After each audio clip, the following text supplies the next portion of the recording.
लेखे विराजते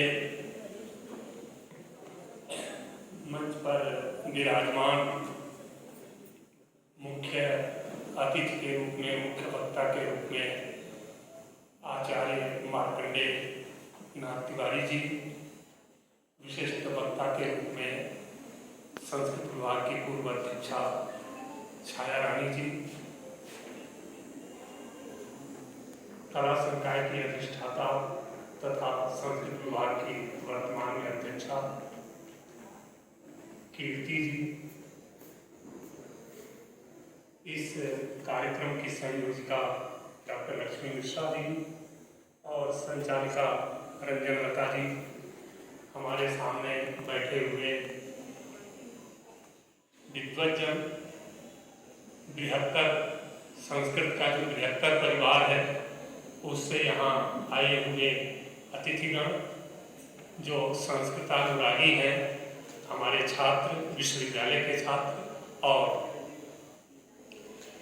अध्यक्ष के लिए बड़ा कठिन होता है किसी कार्यक्रम के, क्योंकि वो जो कुछ थोड़ा बहुत बोलना चाहता है वो पूर्व के वक्ता सब बोल देते हैं, इसलिए उसके लिए कुछ बचता नहीं है। और जो तिवारी जी चूंकि पहले भी बोल चुके हैं, इसलिए संक्षेप में उन्होंने अपनी बात रखी और डॉक्टर छाया जी ने बहुत ही ज्ञानवर्धक बातें आप लोगों को बताई। उससे मुझे भी बहुत लाभ हुआ और आगे प्रेरणा मिलेगी कि उस दृष्टि से भी, जिन दृष्टियों की चर्चा उन्होंने की है, उसके अनुसार भी आप वेदों का अध्ययन करें। ये कुल 8 सत्रों में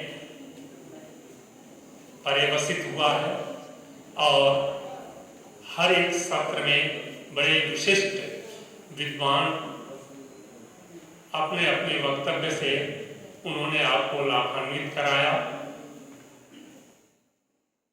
मुझे ऐसा लगता है कि आपने उनके लेखों को, उनके वक्तव्यों को सुरक्षित रखा होगा और यदि अवसर मिले तो आप एक पुस्तिकाकार रूप में भी आप उसको प्रकाशित करने का उद्यम करें। ये जो वेदों की बात हो रही थी और जो तिवारी ने LBS और DDU की व्याख्या की, तो मैं बहुत और तो नहीं कुछ कहूँगा, लेकिन 2 संस्कृत विश्वविद्यालय हैं, तो एक तो LBS की व्याख्या लभते बहु सुखम। आप सोच लीजिए कि आज के जमाने में जब अंगूठा लगाया जा रहा है सुबह और शाम को, पहले लोग अंगूठा छाप कहते थे तो बुरा मानते थे, आज सभी अंगूठा छाप हो गए हैं। और एक और विश्वविद्यालय है जो वाराणसी में है, वो संपूर्ण आनंद वहां भी है,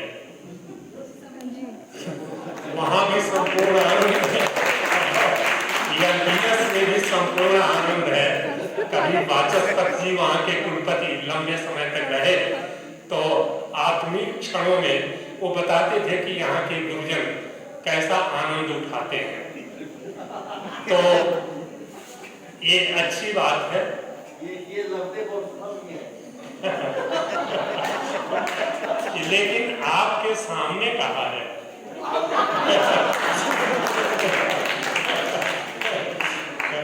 इन्हीं के कारण उठा नहीं लगा पा रहा हूँ।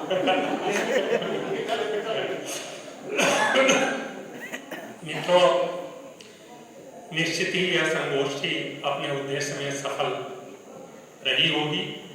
इसका आकलन आप करेंगे, इसका मूल्यांकन आप करेंगे, जो सुधीर श्रोता वर्ग है वो उसका मूल्यांकन करेगा।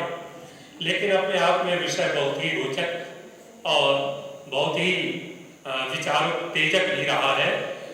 तो ये सभी जितने भी शास्त्र हैं, ये वेद के कुछ मर्म तक ही पहुंचते हैं। मुझे स्मरण आता है,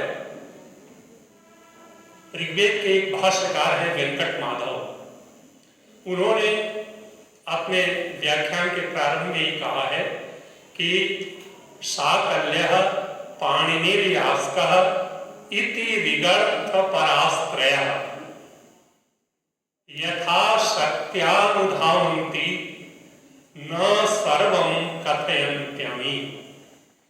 शाकल्य, यास्क और पाणिनि ये मंत्रों के, ऋचाओं के अर्थों को जानने की कोशिश करते हैं, यही तीन।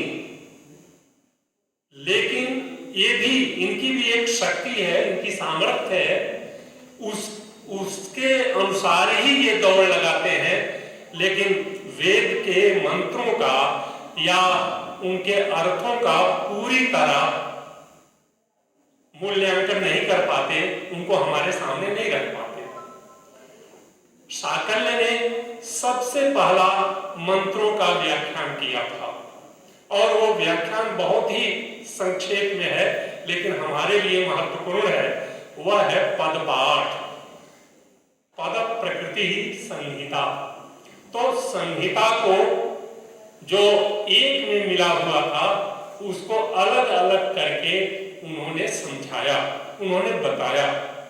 तो ये पदपाठ के द्वारा उन्होंने, यास्क ने अपने निरुक्त के द्वारा, निघंटु के द्वारा, और पाणिनि ने जो सर्ववेद पारिषदम हितम शास्त्रम, जो सारी वेद की परिषदों से स्वीकृत है, उसके द्वारा वेद के मर्म का स्फोटन किया, उसको बताने का उन्होंने प्रयास किया।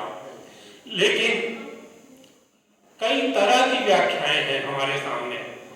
आधिदैविक है, आध्यात्मिक है, आधिभौतिक है, कई तरह की वेद की व्याख्याएं हैं। सबसे समर्थ भाष्यकार सायण है वेदों के, लेकिन सायण भी इन तीनों दृष्टियों से व्याख्यान नहीं करते। वो एक तरह से अधिदैव या कह लीजिए यज्ञ के संदर्भ में सारे मंत्रों का व्याख्यान वो करते हैं, लेकिन आध्यात्मिक, आधिभौतिक और व्याख्याएं नहीं। किसी ने वक्तव्य दिया था, मुझे स्मरण है, महर्षि अरविंद का नाम लिया था।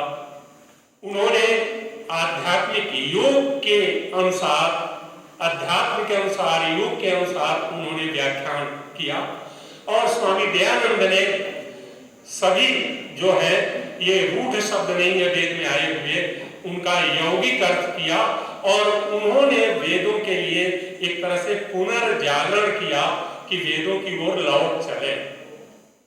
ये स्वामी दयानंद का बहुत बड़ा योगदान है। हम उनके अर्थ